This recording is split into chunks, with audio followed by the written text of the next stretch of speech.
Bonjour à tous et bienvenue dans ce nouveau webinaire de présentation. Aujourd'hui, nous allons parler de deux nouvelles fonctionnalités que sont la facturation anonyme et la facturation de groupe. Quelques petites informations avant de commencer. Donc, tout d'abord, je me présente, je suis Karine Hébert, je m'occupe des ressources pédagogiques et de l'organisation des formations chez Atlantide. Et aujourd'hui, je suis accompagnée de Guillaume Gallier, qui est notre expert fonctionnel, et de Manon Potin, qui est la chef de produit, qui a travaillé avec son équipe sur le développement de ces fonctionnalités qu'on va vous présenter aujourd'hui. Donc, dans une démarche continue de qualité, cette session est enregistrée. Le replay de ce webinaire sera disponible sur notre chaîne YouTube à Atlantide TV, où vous retrouvez également l'intégralité des replays des webinaires précédents. N'hésitez pas à poser vos questions tout au long de cette présentation dans la rubrique questions-réponses que vous voyez tout en haut de l'outil Teams. Et ensuite, nous prévoirons un temps de questions-réponses à la fin de cette session pour aborder toutes vos questions. Vous pourrez également prendre la parole sur ce temps. Alors, ce webinaire va être organisé en 3 temps. Dans un premier temps, nous allons aborder ce qu'est la facturation anonyme et comment on l'utilise dans Acteur. Ensuite, nous parlerons de la facturation de groupe et de comment on l'utilise également dans Acteur. Et ensuite, nous aurons notre fameux petit temps de questions-réponses. Donc, nous commençons par une petite présentation de ce qu'est la facturation anonyme. Tout d'abord, nous allons analyser dans quel cas on doit anonymiser une facture. Donc, on a identifié 3 cas pour lesquels l'anonymisation de la facture doit être réalisée. Ces 3 cas sont toutes les consultations qui sont effectuées dans le cadre de la santé sexuelle, les dépistages qui sont réalisés en laboratoire pour l'infection sexuellement transmissible, les soins en rapport avec une IVG. L'anonymat, qui est important de garder en tête, c'est qu'elle concerne uniquement la facturation des soins et non pas la partie recueil des données médicales dans le module dossier médical. Donc là, on parle uniquement de l'anonymat sur la facturation des soins. Donc, on va voir le premier cas qui est consultation effectuée dans le cadre de la santé. L'objectif de ce premier cas, c'est de renforcer l'accès à la contraception et de prévenir les risques d'IST pour tous les jeunes de moins de 26 ans. 26 ans, pour rappel, c'est l'âge de fin de gratuité de la contraception. Donc, ça vaut pour toutes les visites chez le médecin, les gynécologues ou les sages-femmes. Et l'anonymat doit être garanti pour les patients, qu'ils soient de sexe masculin ou féminin, de moins de 18 ans, sur volonté du patient. Un anonymat qui sera appliqué par défaut sur Acteur pour tous les patients, hommes ou femmes, de moins de 18 ans. Donc, en pratique, comment ça va se passer? On ajoute un acte CCP, donc l'acte de consultation, de contraception et de prévention ou tout autre acte, et on applique le contexte de facturation santé sexuelle qu'on va revoir ensuite sur le logiciel directement. Et ça nous permet d'appliquer systématiquement une prise en charge sans avance de frais pour les bénéficiaires de moins de 26 ans et d'appliquer l'anonymat de la facture. Donc, ce que je vous propose, c'est de vous montrer comment cela se passe directement sur Acteur. Donc, ici, je suis sur une feuille de soins sur une session de médecin. Donc, je vais vous montrer comment appliquer l'anonymat sur cette feuille de soins pour un patient vu dans le cadre de la santé. Donc, pour ça, j'ai 3 moyens de le faire. Le premier moyen, ça va être de facturer directement un bénéficiaire anonyme. Donc, mon patient, il est en face de moi, dans le cadre de la santé, je vais directement réaliser une facture anonyme. Donc, pour ça, je vais utiliser ce petit bouton que vous voyez en haut qui a été un petit peu modifié, le bouton de lecture du support vital. Donc, il a été dédoublé pour avoir d'autres menus qui apparaissent. Et là, je vais pouvoir choisir de réaliser directement, de facturer un bénéficiaire anonyme. Maintenant, je vais pouvoir renseigner les caractéristiques du bénéficiaire. Donc, je vais pouvoir indiquer si c'est un homme ou une femme et indiquer également sa date de naissance. Donc ici, on parle bien de sa date de naissance réelle. C'est important pour les statistiques de l'assurance maladie. En aucun cas, ça permet du coup de faire le lien avec le patient réel. Donc là, on continue. Et ensuite, je vais pouvoir indiquer dans quel contexte je veux anonymiser cette facture. Donc là, on est dans un contexte de santé sexuelle. Pour un homme qui est né le 15 mai 2011, j'aurais pu également le voir dans un contexte d'infection sexuellement transmissible en laboratoire, par exemple. Si j'affiche tous les contextes, on avait également le contexte d'IVG qui n'est pas applicable puisqu'on est sur un patient masculin. Donc là, je vais choisir mon contexte de santé sexuelle et directement, ma facture est anonymisée. Et la santé sexuelle est directement cochée au niveau des conditions de prise en charge. Donc, je vais pouvoir ajouter mon acte de CCP, de consultation de contraception et de prévention. Et ensuite, je vais pouvoir réaliser ma facture. Pour les besoins de la démonstration, je vais juste passer en désynchronisé étant donné que je n'ai pas de carte CPS sous la main. Et je vais pouvoir lancer la facturation. Les messages habituels et ensuite, on voit le résumé de la facture qui apparaît à l'écran, donc avec le total des honoraires, le montant à payer par l'AMO, donc ici l'intégralité de la facture puisqu'on est sur une prise en charge à 100% pour ce type de bénéficiaire dans le cadre de la santé. Donc là, je vais pouvoir valider ma facture. Donc ça, c'était la première façon de faire, donc en facturant directement un bénéficiaire anonyme. On aurait pu également utiliser d'autres méthodes. Par exemple, si j'utilise le dossier d'une de mes patientes, je vois la patiente Jean Célia, je suis sur son dossier de facturation, mais je la vois dans le cadre de la santé sexuelle, donc j'ai besoin d'anonymiser sa facture. Donc là, je peux utiliser directement ce petit bouton ici, donc le petit chapeau avec les lunettes qui permet d'anonymiser le dossier de facturation. Quand je clique sur ce bouton, automatiquement, ma facture va être anonymisée. Donc, pareil que tout à l'heure, je vais pouvoir renseigner dans quel cadre j'applique ce contexte d'anonymisation, donc toujours dans le cadre de la santé sexuelle dans notre exemple, et automatiquement, ma facture est anonymisée et la case santé sexuelle est directement cochée. Il ne me restera plus qu'à ajouter mon acte, notamment l'acte CCP par exemple, et à facturer ma feuille de soins, comme on l'a fait tout à l'heure. À tout moment, si j'ai besoin de revenir en arrière, on peut quitter le mode de facturation anonyme pour revenir sur la feuille de soins initiale de la patiente. Un dernier petit cas à vous montrer. Donc là, on a vu directement comment facturer un bénéficiaire anonyme, comment rendre un dossier de facturation anonyme. Et je vais vous montrer également comment, à l'ajout de certains contextes, on peut avoir une anonymisation qui se met automatiquement. Donc là, typiquement, j'ai ouvert le dossier de facturation de ma patiente.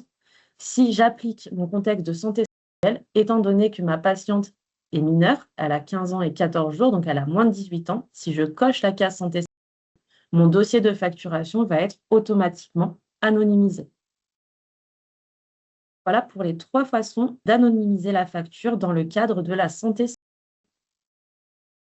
Je vais revenir juste sur ma petite présentation que je vous repartage à l'écran. Donc ça, c'était pour notre premier cas. Notre deuxième cas d'anonymisation de facture, ça va être pour tout ce qui est dépistage en laboratoire des infections transmissibles. Donc ici, je pense qu'on n'a pas beaucoup de personnes concernées aujourd'hui par ces actes spécifiques, donc on va passer rapidement dessus. Donc l'objectif, c'est vraiment d'améliorer l'accès au dépistage des infections transmissibles pour tous les jeunes de moins de 26 ans. Et l'anonymat doit être garanti pour les patients de sexe masculin ou féminin sans condition d'âge. En pratique, on réalise des actions de dépistage, donc des actes NABM en laboratoire, et on applique systématiquement une prise en charge sans avance de frais pour l'ensemble des bénéficiaires. Voilà. Je passe rapidement dessus, étant donné que je ne pense pas qu'on ait de personnes concernées aujourd'hui. Le troisième cas pour lequel on va anonymiser les factures, ça va être pour les soins en rapport avec une IVG. L'objectif, ça va vraiment être de protéger le secret lors d'un recours à l'IVG pour toutes les femmes. Et l'anonymat, du coup, sera garanti pour toutes les patientes de sexe féminin sans condition d'âge. En pratique, on va facturer des actes relatifs à la prise en charge d'une interruption volontaire de grossesse, donc tous les actes liés à la prescription et au suivi, qu'ils soient réalisés par un médecin ou une sage-femme. Et on applique systématiquement une prise en charge sans avance de frais pour les bénéficiaires. Donc pareil, je vous montre comment ça se passe dans Acteur. Donc, comme tout à l'heure, on a 3 façons de le faire. Soit on rentre directement par la création d'un bénéficiaire anonyme. Donc là, on va dire que c'est une femme, par exemple, qui est née en 1996, par exemple. Et ensuite, on va pouvoir indiquer le contexte d'anonymisation. Donc là, si on note une IVG, on aura l'anonymisation directement sur la facture. Il ne nous restera plus qu'à renseigner nos actes liés à l'IVG et à facturer notre feuille de soins comme on l'a vu tout à l'heure. Pareil que tout à l'heure, donc on peut passer directement par l'anonymisation, comme on l'a vu à l'instant. On peut également partir d'un dossier de facturation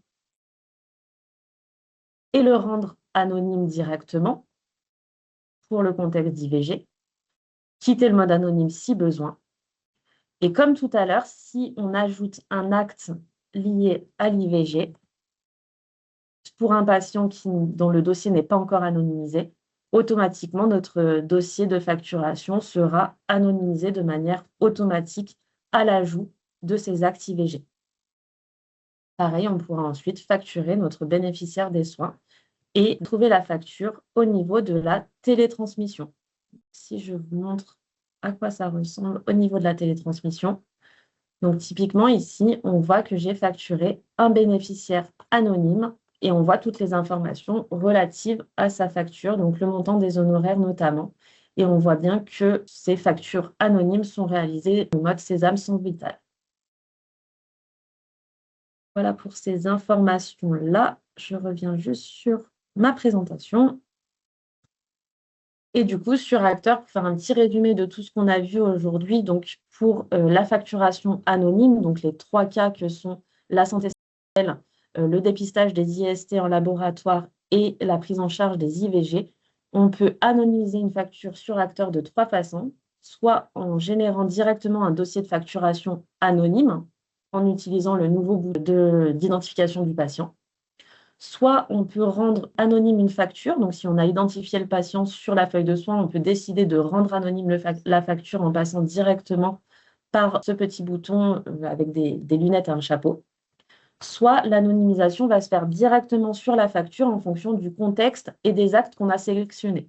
Donc, si on sélectionne un contexte santé pour un patient mineur, le dossier de facturation va directement être anonymisé. Si on choisit des actes IVG pour une patiente de féminin, le dossier de facturation sera directement anonymisé également. Les caractéristiques de ces facturations, c'est qu'elles sont réalisées en mode Sésame sans vital, en tiers payant sur la part obligatoire, c'est-à-dire que ces factures sont prises en charge à 100% par l'assurance maladie obligatoire.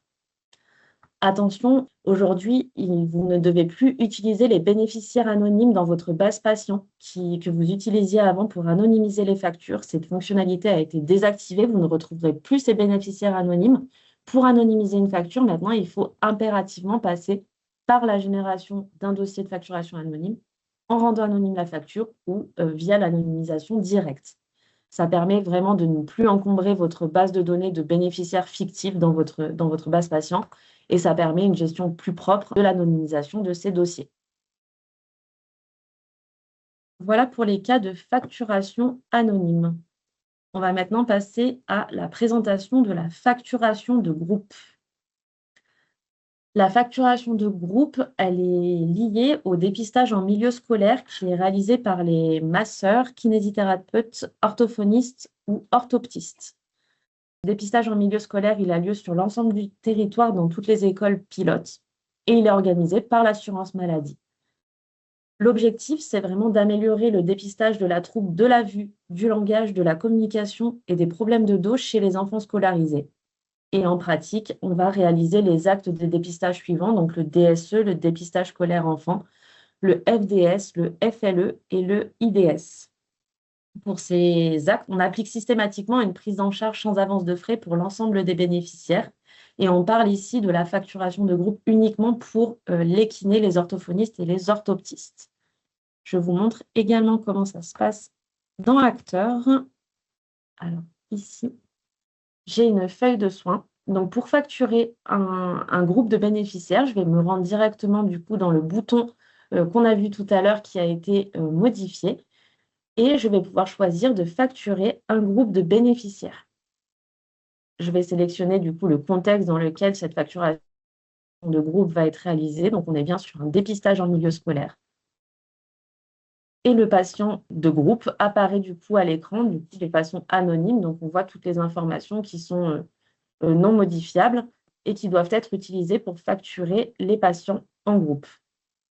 Au niveau du prescripteur, la petite particularité, c'est qu'il faut se déclarer comme prescripteur de cette facture.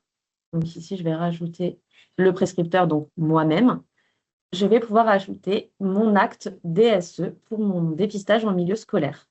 Donc ici, étant donné que je suis sur un kiné, je vois mon acte DSE qui s'affiche avec mon honoraire directement de 300 € puisqu'on est sur un acte forfaitaire pour les kinés. Pour les autres spécialités, donc les orthophonistes et les orthoptistes, on n'est pas sur un forfait, mais un montant au nombre d'élèves. Donc pour les orthophonistes et les orthoptistes, il faudra venir modifier l'acte et renseigner la quantité, donc le nombre d'élèves que vous avez vu lors de ce dépistage. Et ensuite, comme d'habitude, on peut lancer la facturation de l'acte. Voilà pour cette présentation. On a fait le tour de ce qu'on avait à vous montrer aujourd'hui sur la facturation anonyme et la facturation de groupe. J'avais juste préparé une petite slide sur les ressources qui sont disponibles. Du coup, vous avez un article sur la réalisation d'une facture anonyme et un article sur la réalisation d'une facture pour un groupe de bénéficiaires qui sont disponibles sur le guide d'utilisation. Donc, n'hésitez pas à les consulter. Merci beaucoup et bonne journée. Au revoir.